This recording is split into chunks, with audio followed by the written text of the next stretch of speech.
ครับสวัสดีครับ FC ทุกคนนะครับเนาะครับวันนี้ก็มาพบพอกับป้าแต้มเนาะพี่น้องเนาะวันหวยออกเนาะพี่น้องเนาะรัฐบาลไทยออกเนาะพี่น้องเอามื้อนี้ขอให้โชคๆมันๆได้พี่น้องเด้อเฮงๆรวยๆกันทุกคนนะครับเนาะกับรัฐบาลไทยนะครับครับมื้อนี้ป้าแต้มก็จะพามาติดตามเลขลาวพัฒนาต่อเนาะพี่น้องเนาะครับมื้อคืนนี้พี่น้องวันจันทร์ที่31มีนาคม68ลาวพัฒนาออก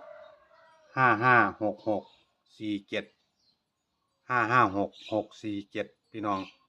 ครับเลขล่างก็ออก66นะพี่น้องเนาะเป่านะครับครับจุดที่พ่อแต้มสรุปให้เนาะพี่น้อง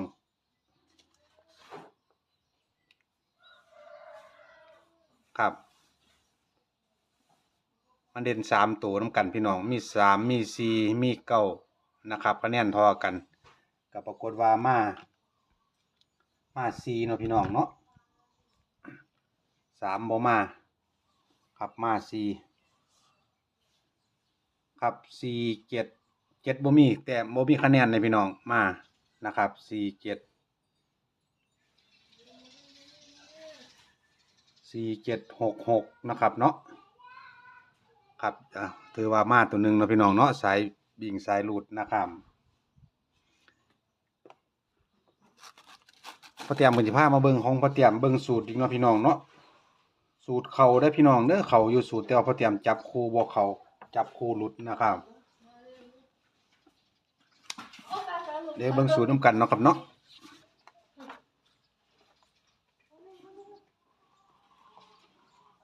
ปรากฏว่าได้ตัวเก่าไหมพี่น้อง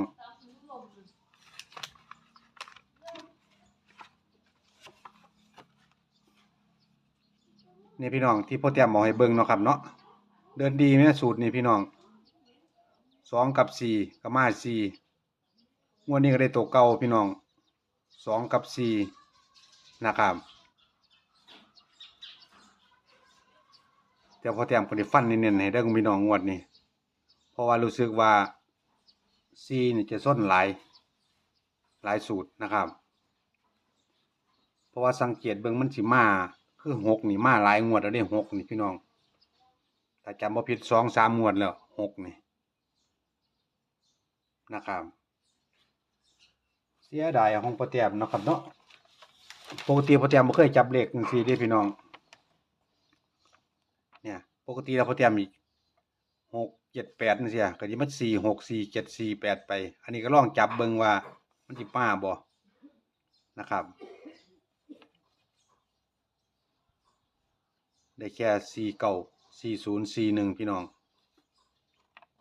ครับพ่อแต้มกราบขอโทษขออภัยหลายเด้อพี่น้องเด้อแต่ว่าสายวิ่งสายรูดนี่ก็บ่ควรพลาดนะครับมาเบิ่งนำกันเนาะพี่น้องเนาะ2กับ4คือเก่าเด้อพี่น้องเด้อ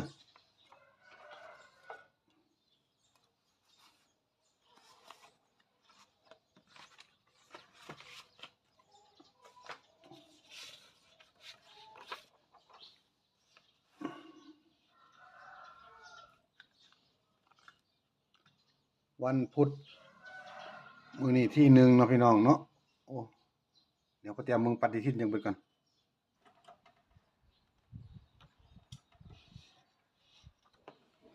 ครับวันพุธเนาะพี่น้องเนาะวันพุธที่2นะครับ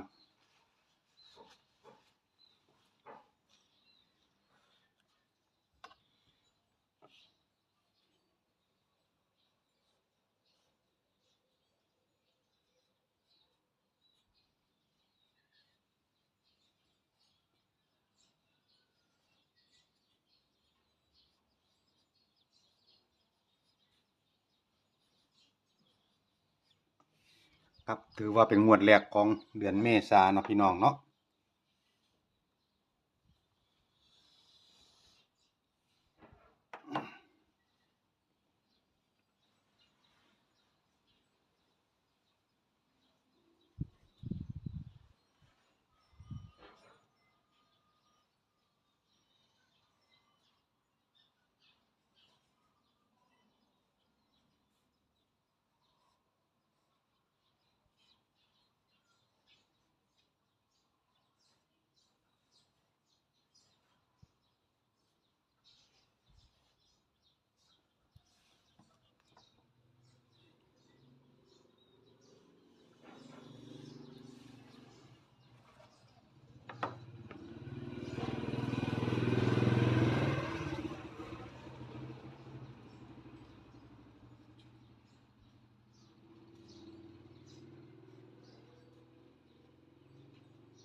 2กับ4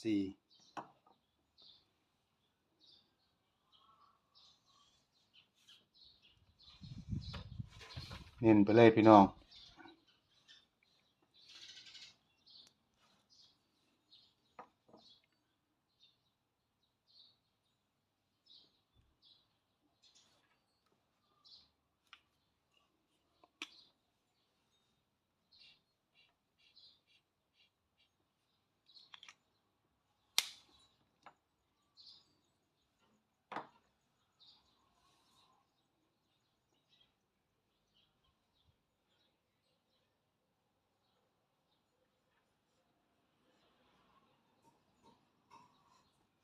48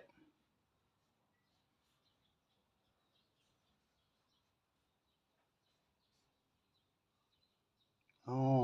เอาเก้า449นี่ล่ะพี่น้องกลับตัวไว้นำเด้อพี่น้องเด้อกันไว้นำพี่น้อง28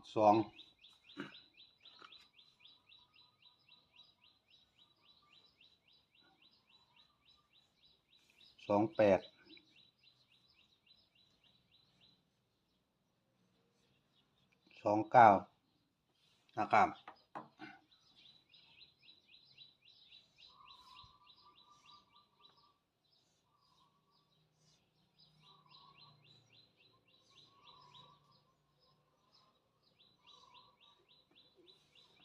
สุกใส่จะออก94นำพอเตรียมเขียนผิดเอากลับตัวไว้นำพี่น้อง4884 4994เด้อพี่น้องเด้อ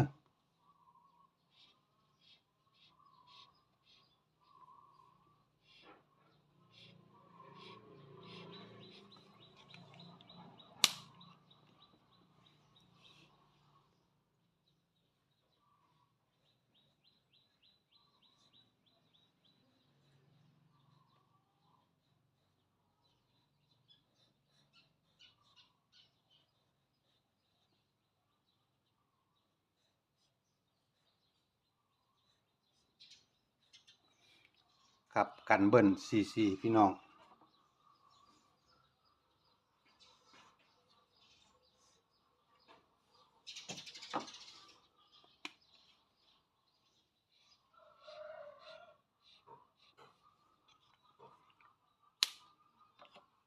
ฟันที่4ตัวเดียวได้อพี่น้องเด้อ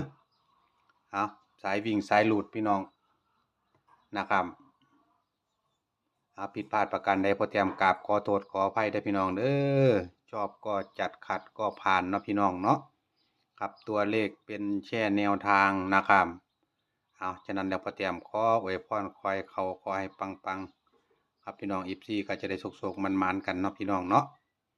เอาอย่าลืมพี่น้องเขามาแล้วก็อย่าลืมกดไลค์กดแชร์พอเตรียมน้ำแดงเนาะครับเนาะเพื่อเป็นกำลังใจให้พอเตรียมนำนะครับสุดท้ายสุดนี้ขอ14ทุกคนนะครับเด้อที่เขามาเบิ่งมาติดตามพอเตรียมขอให้โชคๆมันๆครับเฮงๆรวยๆกันทุกคนเนาะครับเนาะครับพอกันคลิปหน้าพี่น้องครับสำหรับคลิปนี้สวัสดีครับผม